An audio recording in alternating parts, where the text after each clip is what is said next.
যাম আজি আমাৰ দক্ষিণ শালমাৰ মানকাছৰ জিলাৰ কাৰণে এটা ঐতিহাসিক দিন।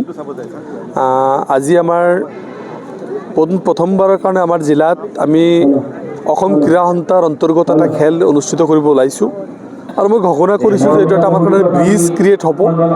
এতিয়াৰ পৰা আমাৰ অসম ক্ৰীড়া সন্থাৰ বিভিন্ন খেল যাতে আমি ইয়াত অনুষ্ঠিত কৰিব পাৰোঁ।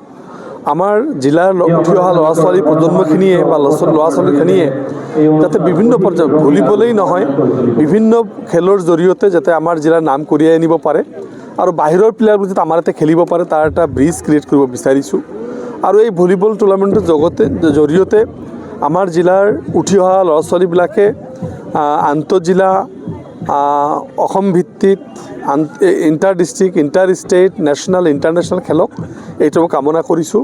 প্ৰথমবাৰৰ কাৰণে মই হোষ্ট কৰিবলৈ মই অত্যন্ত আনন্দিত আৰু আমি যাতে আমি আপোনালোকৰ জৰিয়তে গোটেই মানকাছৰবাসীৰ সহায় সহযোগিতা কামনা কৰিছোঁ আৰু খেলৰ এটা পৰিৱেশ এটা খেলৰ এটা এনভাইৰনমেণ্ট ক্ৰিয়েট হওক এটা স্পৰ্টছ এনভাইৰনমেণ্ট ক্ৰিয়েট হওক এটা খেল মানে এটা খেলৰ এটা কালচাৰ ইয়াত ষ্টাৰ্ট হওক এইটো আমি বিচাৰিছোঁ।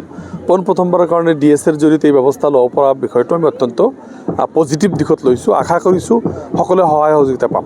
কেইটা জিলাৰ কেইটা টিম? এতিয়ালৈকে আমি গোটেইখিনি গম পোৱা নাই, 20-22টামান আহি পাইছে আৰু কিছুমান টিম কাইলৈ আহিব বুলি আমাক অৱগত কৰাইছে।